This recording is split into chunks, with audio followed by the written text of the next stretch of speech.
Okay, my name is Janice, and I'm with the Gourmet Crepe Company. And Janet, thank you for having all of us here today.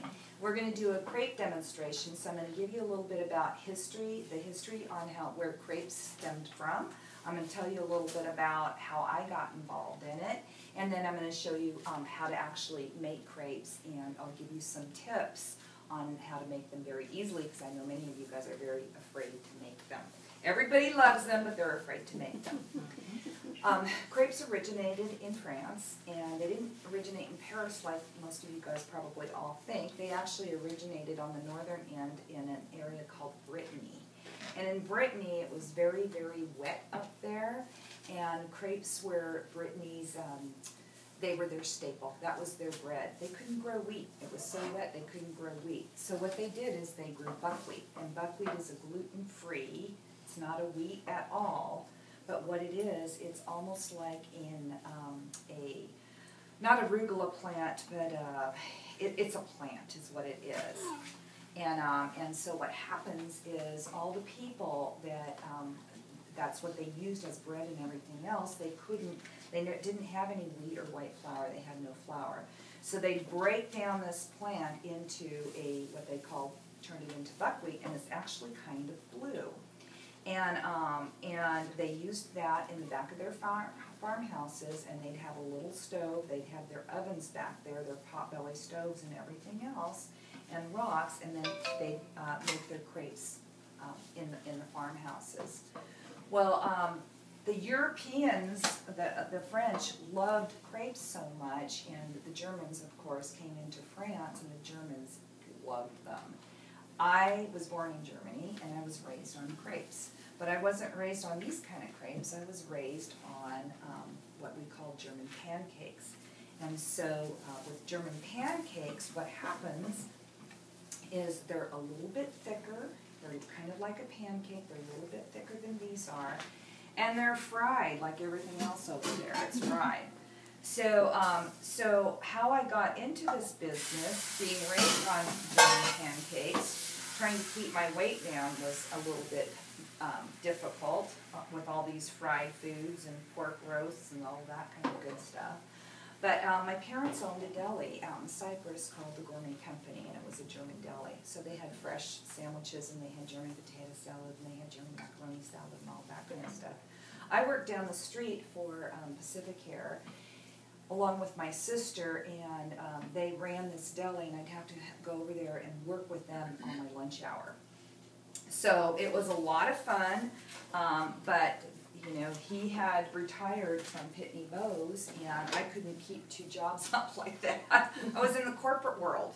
So I managed my corporate job for 23 years, and a year and a half ago I decided I don't want to do this anymore. I want to have a real life, and I want to do what I want to do. My parents got ill, and so it was a perfect out for me, and they helped me start the Gourmet Crepe Company. So my mother has Alzheimer's, and she helps me package with all of my packages. And we started out not as a crepe catering service, but we actually started out as a web-based business. So I have my own crepe mixes. I do wheat, white, and buckwheat. The ingredients are in here, and also 2 recipes and instructions on how to make the crepes that we're using today. I also sell crepe kits, so we started out doing that, and I got so many inquiries, like because of my friend Janet, we just started busting everything out and advertising everywhere, and it turned into, I do all kinds of events. So now I'm doing baby showers, bridal showers. I've got a Rotary Club next week. I've got a golf tournament in line, and that's kind of, you know, how it originated for me.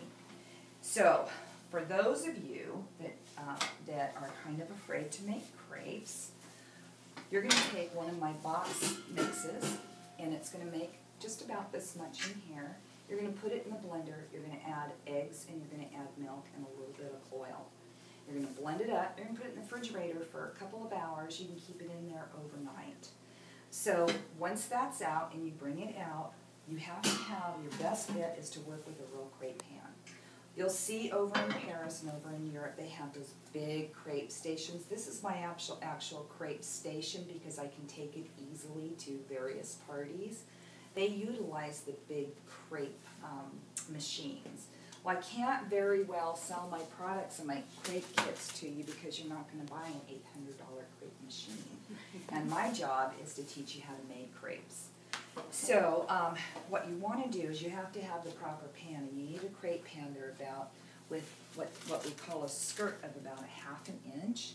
And that skirt is there so that you can take a wooden crepe turner and you can actually get underneath there and turn the crepe.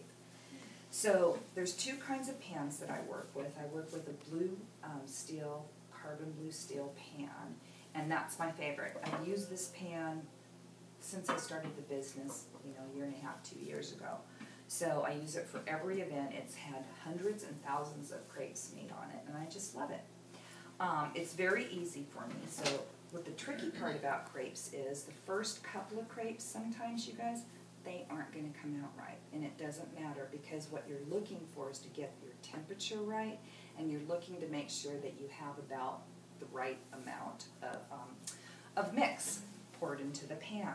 So I already know this temperature is right because I've made a couple for you guys already. And so what you do, simple, you can put the mix in the middle, you can put it on the side. This is a 3-ounce ladle. Pick it up, turn it. You want it just enough to coat the insides of it.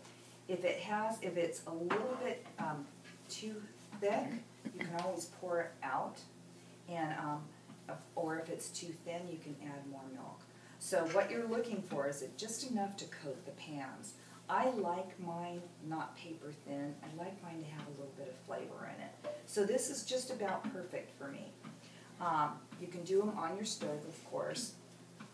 And with this, my little electric stove here, sometimes it gets a little bit warm, and I have to move it because the center of it. So, and you might want to do that on your stove. You don't want one spot that they get burned. You want them to go ahead and be evenly cooked all the way. You also have to have a lot of patience with crepes, and the reason that you have to have patience with crepes is because you're standing here looking at it. And what you're waiting for is you're waiting for the sides to pull away just a little bit, and they'll actually start to brown a little bit. I've got my fire on a little high, I could tell, because there's a lot of steam coming up. I also, because I just recently shook this, I've got a little bit of holes in my crepe, as you can see, and that's from shaking your batter. So if you can, be patient, let it sit and wait. It's not going to make any difference. Crepes they don't each have to be perfect, and they don't each have to be beautiful. So they're very easy to reheat and eat. So you let this cook for a couple of minutes, and I'm going to wait. I already see it pulling away on this side. So I'm going to stick my little crepe turner underneath there and turn it over. This one's a little bit brown. Remember I said my fire was on a little bit high? Doesn't matter. It will still be good. But you can take these and you can stack them up on a plate, and you can reheat them, and then you can fill them, or you can take them all and stack them on a plate, and then fill them and stick them in the oven and warm them up. But we're going to go ahead and make another one. I'm going to put them here, and we're going to try another.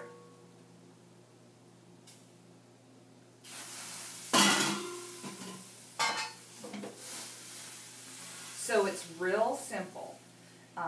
Tips are chill your crepe mix. It'll spread the flour out. Tips are use the right pan and just have patience with this and wait for them. Wait for them to cook. Don't overcook them like I just did this last one. And then once you turn it over, let it cook for just a little while longer, and you can pick them up on the bottom. Any chef that makes crepes, you'll see them using their hands. They always use their hands. That's why I wear gloves. But every chef will also burn their fingers on the very tips of their fingers. So we're going to wait for this, and I'll answer any of your questions. Oh my gosh. How many ounces is that scoop that you're using? About how many ounces per crepe? It's 3. It's a 3-ounce ladle, and that for a 9.5-inch pan, that's what these are, so it's a 3-ounce ladle for a 9.5-inch pan. My box of crepes right here, that will make 8 to 10 crepes, depending on how thin or thick that you want them. What's your website? Oh, I'm sorry, thank you. www.thegourmetcrepecompany. Come and see me.